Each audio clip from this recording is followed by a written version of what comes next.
This video of the London Top is sponsored by Ludo King. It is India's most downloaded game.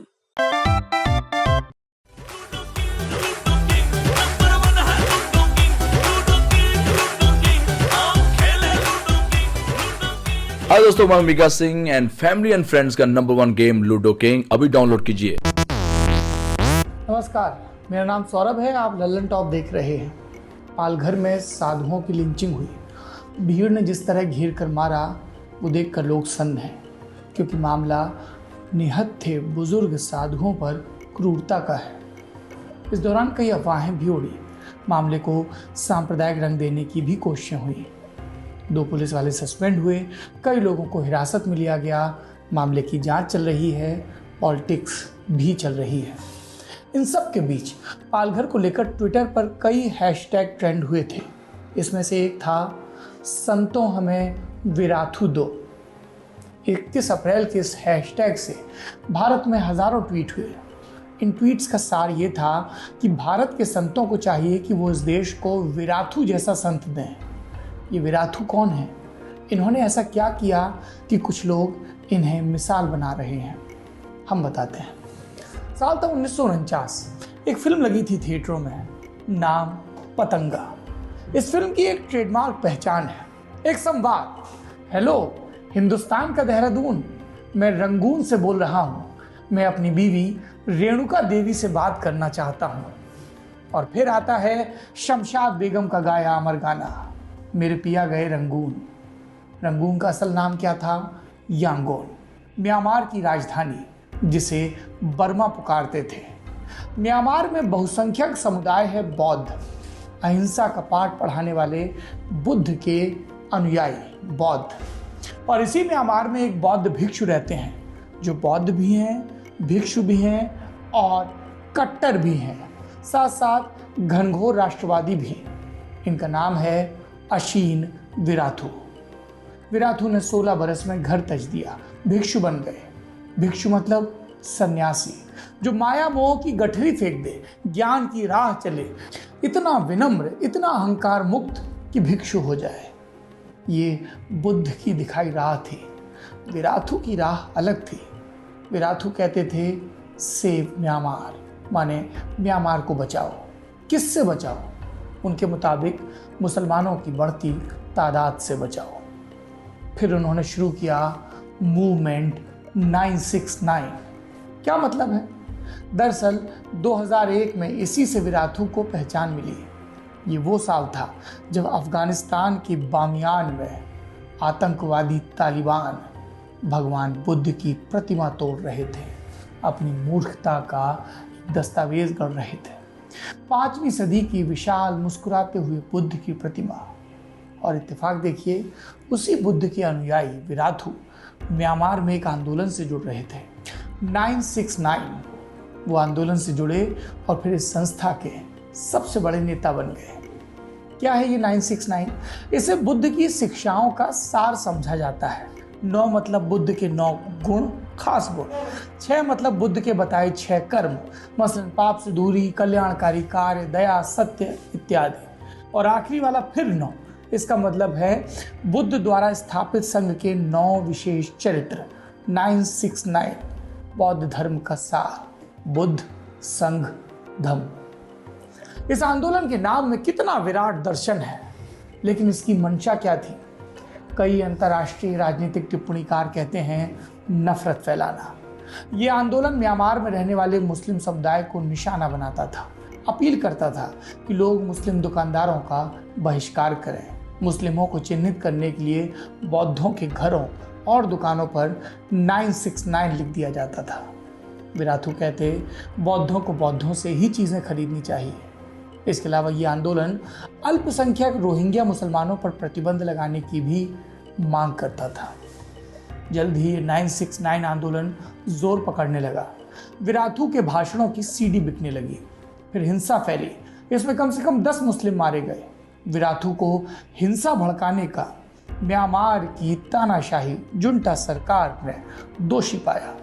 2003 में उन्हें 25 साल के लिए jail की सजा हुई। लेकिन 8 बरस बाद ही 2011 के आखिरी में 12 की शुरुआत में एक बड़ा ट्विस्ट आता है। विराथू को माफी मिल जाती है, एमनेस्टी, रिहा कर दिए जाते हैं। क्यों रिहा होते हैं आगे बताएंगे। फिलहाल तो ये जानिए कि जेल से बाहर निकलते ही विराथू फिर सक्रिय हो जाते हैं और भी उग्र रूप में। तो उनको क्या इसी के लिए रिहा किया गया था? इसे समझने के लिए आपको म्यांमार के पश्चिमी हिस्से में बसे रखाइन प्रांत को जानना होगा। ये म्यांमार के सांप्रदायिक तनाव का एक बड़ा केंद्र है। यहाँ बौद्ध बाकी देश की तरह बहुसंख्यक हैं, लेकिन मुस्लिमों की भी खासी मौजूदगी है। यहाँ लगातार तनाव सुलग रहा था दोनों संप्रदायों के बीच। फिर जून 2012 में एक बीभत्स घटना होती है। एक बौद्ध युवती के साथ बलात्कार होता है, उसकी हत्या होती है और इल्ज़ाम एक मुस्लिम के सर। यहाँ से तनाव, यहाँ से दोनों संप्रदायों की खाई चौड़ी होती जाती है और दोनों के बीच का ये तनाव सिर्फ रखाइन तक सीमित नहीं रहता, देश के बाकी हिस्सों में भी ये वैमनस्य बढ़ता है। इतना कि कुछ फर्जी खबरें भी इस नैरेटिव का हिस्सा बनने लगती हैं दोनों तरफ से। फिर आता है 2015 का साल। खबर आती है कि एक बौद्ध युवती के साथ फिर बलात्कार हुआ, लेकिन असल में ऐसा नहीं हुआ था। ये सोशल मीडिया की उपज थी।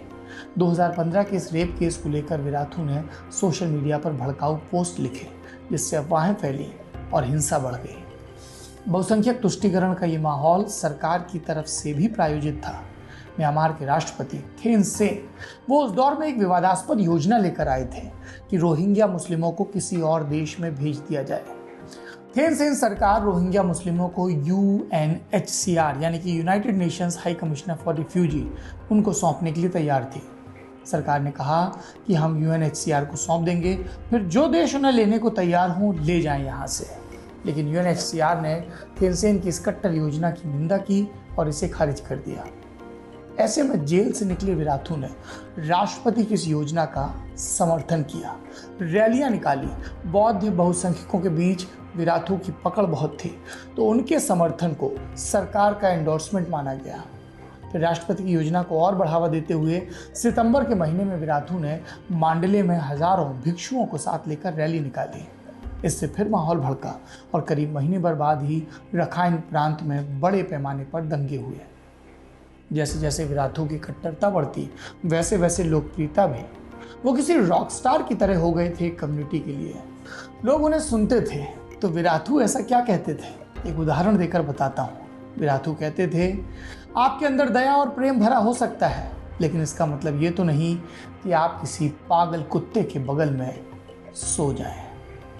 विराथू के लिए मुस्लिम पागल कुत्ते थे। वो सोशल मीडिया पर भी यही बातें करते थे और इसीलिए फेसबुक ने उनका पेज बैन कर दिया, ये कहकर कि कई वार्निंग देने के बाद भी उनके पेज पर भड़काऊ धार्मिक कंटेंट पोस्ट किया जा रहा है। विराथू जेल से बाहर आए तो सत्ता के टॉप लोगों का भी समर्थन उन्हें मिला। ये म्यांमार के कट्टरता की ओर बढ़ने का मजबूत संकेत था और इसका चरम दुनिया ने तब देखा जब 2017 में म्यांमार के अंदर रोहिंग्या मुस्लिमों के साथ बड़े स्तर पर हिंसा हुई। पिछले कई वर्षों से इस समुदाय को निशाना बनाया जा रहा था, लेकिन 2017 की हिंसा बहुत बड़े स्तर पर थी। कई इंटरनेशनल मीडिया रिपोर्ट रोहिंग्या मुसलमानों पर क्रूरता की बातें विस्तार से बताती हैं, इसे नरसंहार कहती हैं और सत्ता समर्थित भी। क्या होता है इसका नतीजा? हजारों की संख्या में रोहिंग्या मुस्लिम अपना देश छोड़कर भागते हैं रोज़ाना, और रखाइन वहाँ पर तो लगभग नामलेवा ही बचते हैं, जबकि उस प्रांत में 1/3 मुस्लिम थे। इन सब के बारे में विराथू से पूछा भी जाता था। मसलन एक बार एक अंतर्राष्ट्रीय मीडिया संस्थान से जुड़े पत्रकार ने पूछा, क्या आप बर्मा के उसामा बिन लादेन हैं? जवाब में विराथू ने कहा, मैं इस बात से इनकार नहीं करूँगा। और भी बहुत कुछ कहते थे वो, मसलन ये कि मुसलमान अफ्रीकी भेड़िए की तरह हैं, वो तेज़ी से आबादी बढ़ाते हैं, हिंसात्मक गतिविधियों में शामिल रहते हैं, आजू बाजू के जानवरों को खा जाते हैं, संसाधनों को तबाह कर देते हैं। फिर वो कहते थे कि अगर ये अल्पसंख्यक भी हैं तो भी हमारी पीढ़ियाँ इस बोझ को झेलती आई हैं। बर्मा के लोगों ने उन्हें कभी गाली नहीं दी, परेशान नहीं किया, घुसपैठ नहीं की, लेकिन हम उनके बोझ तले दबे जा रहे हैं। विराथू ये भी कहते कि मैं अपने परिजनों की रक्षा कर रहा हूँ जिस तरह आप अपने परिजनों की रक्षा करेंगे। मैं तो बस लोगों को मुस्लिमों के प्रति आगाह कर रहा हूँ। सोचिए, अगर आपके पास एक कुत्ता होता, अगर आपके घर में कोई अजनबी आता तो वो कुत्ता भौंकता ताकि आपको सावधान कर सके। मैं उसी कुत्ते की तरह हूँ, मैं भौंक कर सावधान करता हूँ। अंतर्राष्ट्रीय मीडिया और दुनिया भर के प्रेक्षक विराथू और विराथू की प्रोपेगेंडा पर लगातार नज़र रखते थे। जुलाई 2013 में टाइम मैगजीन ने अपने कवर पर विराथू की तस्वीर छापी थी और परिचय में लिखा था बुद्धिस्ट आतंकवाद का चेहरा। पर टाइम ने ये कवर छाप तो दिया, लेकिन म्यांमार में उनकी प्रतियां मिलनी मुश्किल हो गई। बीबीसी की रिपोर्ट के मुताबिक म्यांमार में टाइम मैगजीन के इस अंक को बैन कर दिया गया और सरकार ने पत्रिका के इस लेख के जवाब में राष्ट्रपति की तरफ से एक बयान जारी करवाया जिसमें विराथू को भगवान बुद्ध का पुत्र बताया गया। 969 के अलावा एक और संगठन से जुड़े हैं विराथू। इसका नाम है पैट्रियोटिक एसोसिएशन ऑफ म्यांमार। छोटे में से माबा था के नाम से जाना जाता है। यह संगठन म्यांमार के कट्टरवादी राष्ट्रवादी संगठनों में से एक है। इसके कई सदस्य 969 में शामिल रहते हैं और इसे सपोर्ट करते हैं। विराथू इसके उपाध्यक्ष हैं और ये संगठन सिर्फ धार्मिक चीज़ें या उसके इर्द गिर्द की चीज़ों में इन्वॉल्व नहीं रहता है, ये बिजनेस हित भी देखता है।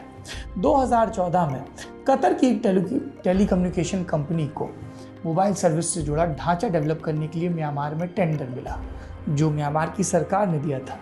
लेकिन जब इस संस्था को पता चला तो इसने विरोध किया। वजह, कतर एक मुस्लिम देश है।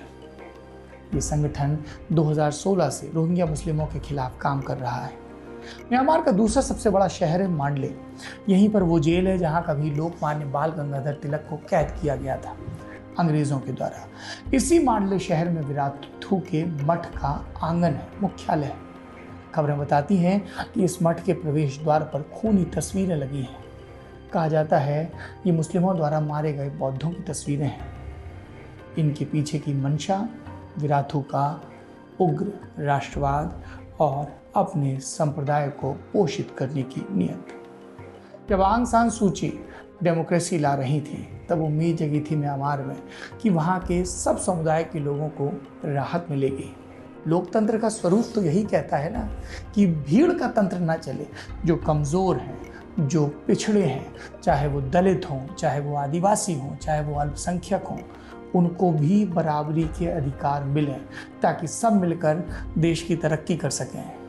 लेकिन आंग सान सूची सैन्य तानाशाही वाले म्यांमार में कुछ ही दिनों के लिए उम्मीद साबित हुई। अप्रैल 2016 से वो स्टेट काउंसलर ऑफ म्यांमार है, यानी म्यांमार सरकार की प्रमुख प्रधानमंत्री पद के समकक्ष। लेकिन अल्पसंख्यकों पर, रोहिंग्या मुसलमानों पर होने वाले अत्याचारों से उन्होंने अपनी आंखें मूंद रखी हैं। लेकिन विराथू, उन्होंने आंखें नहीं मूंदी, सरकार के लिए भी नहीं।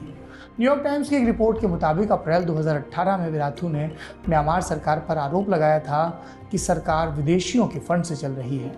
ये तक कह दिया कि सरकार का एक मेंबर विदेशी के साथ सो रहा था। लोगों ने कहा कि इशारा आंग सान सूची की ओर था। कैसे? उनकी शादी एक ब्रिटिश नागरिक से हुई थी, लेकिन उनके पति की मौत 1999 में कैंसर से हो चुकी थी। लेकिन विराथू को इससे फर्क नहीं पड़ता। विराथू ये भी कहते हैं कि आंग सान सूची बंगालियों, मुसलमानों की मदद करना चाहती हैं, लेकिन मैं ऐसा करने नहीं दूंगा। म्यांमार में यूनाइटेड नेशंस ह्यूमन राइट्स की विशेष प्रतिनिधि हैं थी यांगी ली।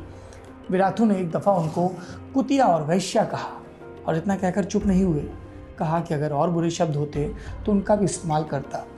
विराथू ने यह गाली क्यों दी ली को? क्योंकि उन्हें लगता है कि मानवाधिकारों के नाम पर ये महिला रोहिंग्या मुसलमानों के अधिकारों की बात कर रही है, कोमल हो रही है।